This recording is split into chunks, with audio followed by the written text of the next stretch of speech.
Hi everyone, my name is Jack, and today we're going to take a look at another horrible case with you.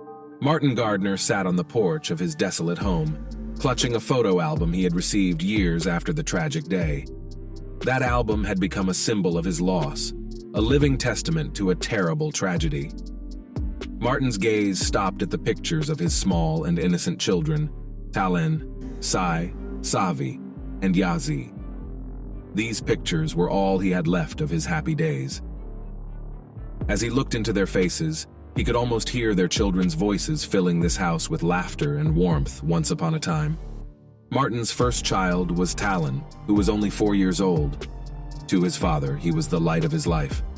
The man dreamed of spending all his free time with him, teaching him everything he knew, and drinking beer with him in the future, when Tallen would be a real grown man, and Martin himself would be gray and important. Little Saya, who was only 3 years old, always ran to her father when he came home from work, remembering to take her cloth doll with her. She always asked Martin to give her and her doll a kiss before she went to bed. This always brought a smile to her father's face, and he performed this sweet ritual with seriousness and respect. Sahvi, a 2-year-old girl, was silent and intelligent. She loved to flip through books and watch animal movies. Martin often took her on his lap and read her favorite stories to her. He saw in her the potential of a future intelligent and serious woman who would achieve great heights in life. And Yahzee was the youngest, still a very tiny baby with deep black eyes. When Martin looked into her eyes, he saw a vast world there.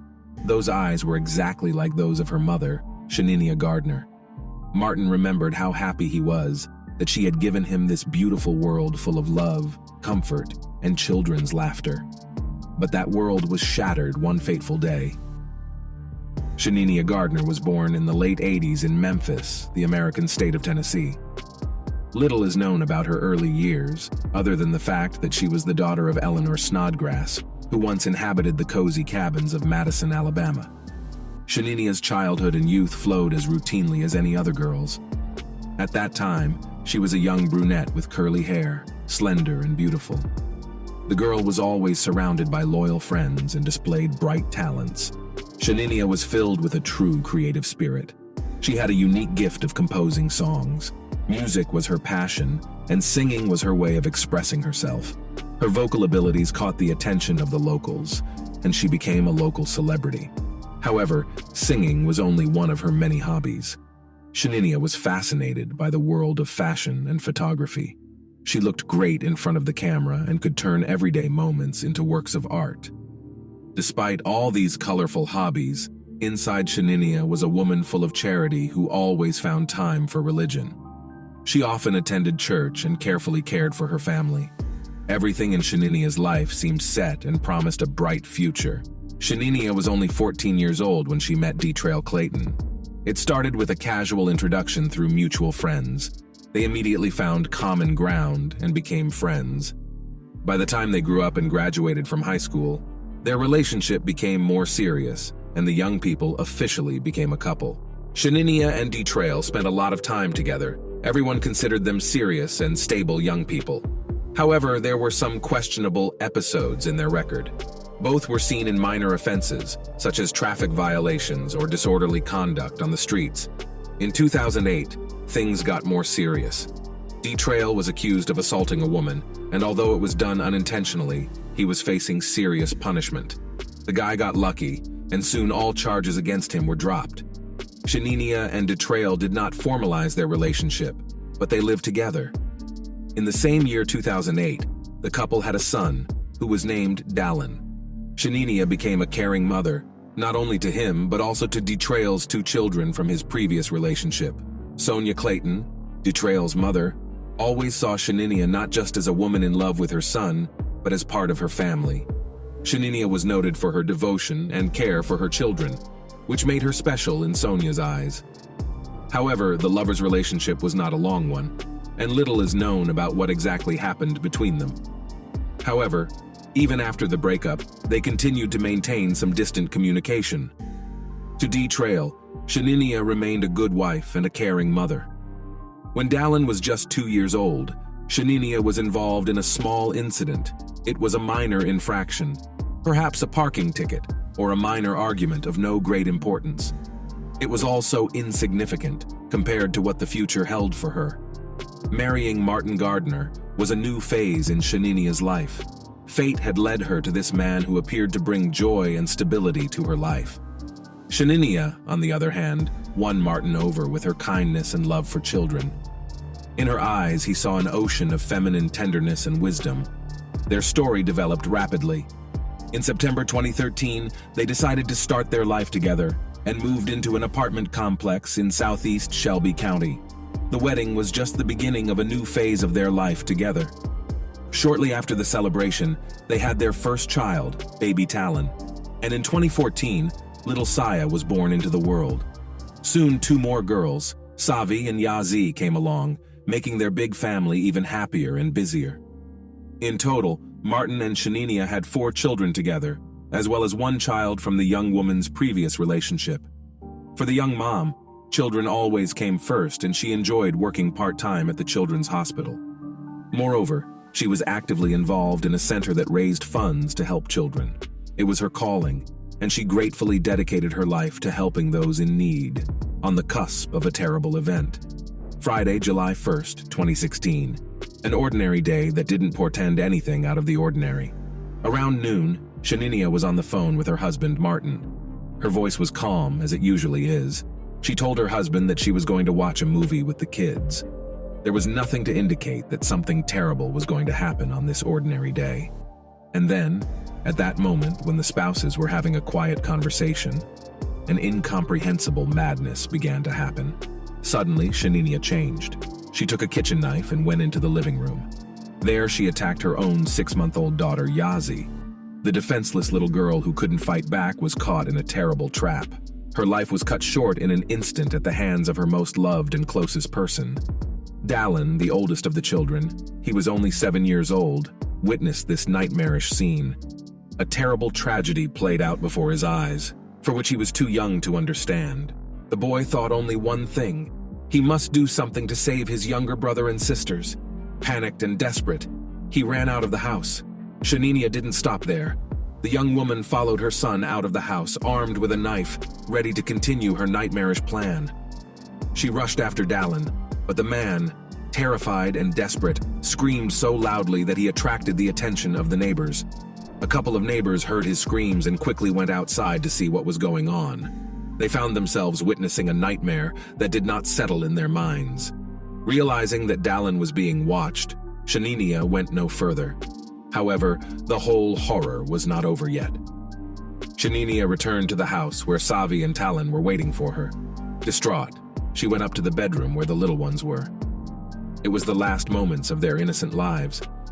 Meanwhile, those who witnessed the nightmare didn't waste a second. They quickly called emergency services, asking for help and rescue for little Tallen and his younger siblings. At that moment, none of them could have imagined the tragic consequences that awaited this peaceful street. Sheriff's personnel arrived on the scene and were confronted with an eerie scene. Inside the home at 7449 Southern Hill Drive, they found a bloodied Shaninia and her 4 children lying motionless, bereft of life. The sight left everyone in shock. Shaninia sat with her cell phone in her hands. She slowly dialed the number of Martin, her husband. Her voice sounded quiet and cold as she confessed to killing her children. The tragedy that had unfolded in their lives was the horrific event that would forever be remembered in this quiet neighborhood. By the time the prosecutor's office and special unit arrived on the scene, it was all over. There was only an eerie silence in the house that had once been the place of the happy Gardner family. Blood and horror lurked in every corner. The investigators had a bloody knife in their possession, silently bearing witness to the gruesome incident. Chaplains arrived to help and were shocked by what had happened, as well as specialists ready to assist Tallen. The horror he had endured required immediate intervention. While the necessary information was gathered and investigations were underway, law enforcement asked residents to stay inside their homes and not go outside. Some did not need this request. They still felt fear and uncertainty. Their home seemed to be the only safe place. A major operation forced sheriff's officials to close off access to the apartment complex, including the golf area and country club. As for Shaninia, She was apprehended and taken into custody without bail. Her trial was immediately scheduled for July 5th. Society could not remain indifferent to these horrific events unfolding in the life of Shaninia Gardner. No matter how monstrous she was portrayed, she was a mother and a partner who radiated love, care, and joy, according to Michelle Gimont, her co-worker. Michelle vigorously defended Shaninia on social media, speaking out about the unfairness of the allegations. She also brought up an important aspect: postpartum depression. Cases like this have sparked discussion, and Dr. Joel Reisman, a psychiatrist at the University of Tennessee Medical Center, confirmed that the killing of children by their own mother is rare and usually accompanied by mental illness. He also pointed out the lack of mental health funding in the state, which leaves many families without the support they need. Dr. Diane Barnes, a psychology and postpartum health specialist, explained the difference between postpartum depression and postpartum psychosis, emphasizing that they are completely different conditions with different symptoms. And while Shaninia's exact condition required further investigation, Dr. Barnes doubted that women in a state of postpartum depression would commit such acts. She leaned toward the idea of psychosis. The investigation in Shaninia Gardner's case was arduous. Her defense attorney, Craig Morton, became her defense attorney, but he chose not to comment on the case to the media in the early stages, believing it was too early for such discussions. On July 5, 2016, at the court hearing, Shaninia remained silent, appearing only via video link. Judge Lois Lambert asked her questions, but the young woman did not utter a single word. After the trial, Shaninia was sent to the Mental Health Institute. Shaninia's next of kin came to the courthouse, but declined to comment to reporters. Morton's attorney and prosecutor Jennifer Nichols planned to file a motion to preserve evidence in the case, including information gathered from social media. January 2017 brought formal charges against Shaninia on 4 counts: aggravated child abuse, aggravated murder with a deadly weapon, aggravated child abuse, and child neglect. The mysterious and gruesome investigation continued, and the community was left waiting for justice and answers to many questions. The hearing included testimony from Shaninia's loved ones. On that fateful day, Sonia, Detrail's mother, was undoubtedly shocked to learn of the terrible tragedy. She immediately arrived on the scene in a desperate search for her grandson, Tallen. Sonia maintained that what had happened had nothing to do with the young woman she had once known. She expressed her belief that something supernatural, perhaps of a diabolical nature, was behind it all. As time passed, however, and the initial shock began to wear off, Sonia began to speculate about possible motives. She speculated that perhaps the young couple was in the process of divorce. For fear of being alone, caring for 5 children, Shaninia might have come to the terrible decision to end it all. But despite these reflections, Sonia found it hard to believe. To her, the Shaninia she had once known was far from a person capable of such a horrible act. Detrail, Tallen's father, also refused to believe in Shaninia's guilt. He admitted that although he was never his son's guardian, he was always able to visit him after his relationship with Shaninia ended. But November 2014 was the last time he saw his son. He noticed that each time Shaninia became more and more radical in her actions and decisions. Every attempt he made to contact his son failed, and he was simply not allowed to be involved in his life. But in fact, Shaninia's friends and family had long ago noticed that a completely unexpected upheaval had taken place with her. The young woman began to experience a strange discomfort that gradually developed into deep anxiety, paranoia, and even worse, panic attacks. Her behavior became erratic and unpredictable, and many people began to suspect that it might be related to postpartum depression. This came as a real shock to those around her, as Shaninia seemed to be a strong and dependable woman. She had always been the one in control, but now she seemed to have lost her footing. Her sudden change in behavior made many people wonder why this tragic situation happened. The first signs of strange behavior began in March 2015, and none of her friends and family could figure out what was going on. One day, Shaninia left work early and picked up her children. With 5 children in the family car, she headed down an unknown road leading away from their home. At the time, her husband Martin assumed that his wife had gone for a walk and to unwind in some park. This was quite typical of her daily routine. However, as the hours passed, she never returned home. Very disturbed, Martin decided to put out an APB for his wife. At the wheel, with 5 children in the cabin, Shaninia headed east and traveled more than 74 miles separating Memphis from Corinth. But she didn't know anyone here, and she had no apparent reason to go there in particular. She was later found in the emergency room of St. Francis Hospital, but police never revealed how or why she ended up there. Shallow cuts were found on her neck and one of her wrists. If she was trying to take her own life, her only witnesses were her children, but they were too young to realize what was happening. Shaninia was eventually returned home by authorities, but after that, even more bizarre behavior began. She told Martin that someone was threatening her and their family. Her husband was shocked, as Shaninia provided no details about who it might be or why, and there were no prior instances of such threats. Also, when Shaninia was with family and friends, she started complaining about her work and workload.